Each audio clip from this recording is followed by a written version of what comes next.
सालों पहले वरुण पर्वत के पास एक राज्य बसा हुआ था। उस राज्य में एक बड़ा सा सांप मंदवेश भी रहता था। बूढ़ा होने की वजह से वह आसानी से अपना शिकार ढूंढ नहीं पाता था। एक दिन उसने तरकीब सोची। वो तुरंत मेंढकों से भरे हुए तालाब के पास पहुंच गया। वहां वह दुखी सा होकर एक पत्थर के ऊपर बैठ गया।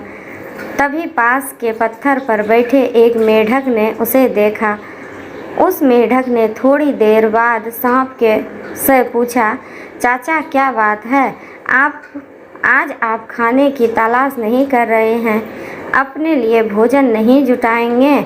इतना सुनते ही सांप ने रोने की सूरत बनाकर मेढक को कहानी सुनाई। सांप ने कहा, मैं आज भोजन की तलाश में किसी मेढक के पीछे पीछे जा रहा था। अचानक से मेढक ब्राह्मणों के झुंड में जाकर छुप गया। मेढक को भोजन बनाने के चक्कर में मैंने गलती से एक ब्राह्मण की बेटी को काट दिया, जिससे उसकी मौत हो गई। इससे नाराज होकर ब्राह्मण ने मुझे श्राप दे दिया। उन्होंने मुझे श्राप देते हुए कहा कि मुझे अपना पेट भरने के लिए मेढकों की सवारी बनना पड़ेगा। इसी वजह से मैं इस तालाब के पास आया हूँ।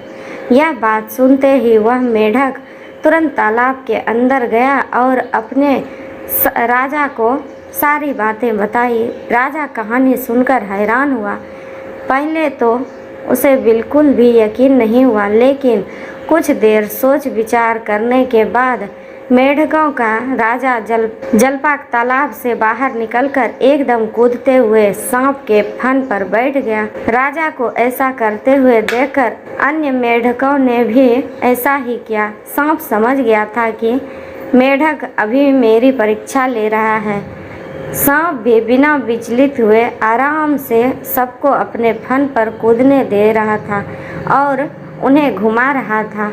इसके बाद मेढकों के राजा ने कहा, जितना मज़ा मुझे सांप की सवारी करने में आया, उतना मुझे आज तक किसी की सवारी करके नहीं आया।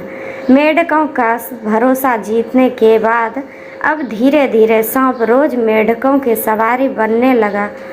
कुछ दिन बाद चतुर सांप ने अपने चलने की गति थोड़ी धीमी कर दी। यह देखकर मेढकों के राजा जलपाक ने पूछा, हे सर्प, तुम्हारी चाल इतनी धीमी क्यों है?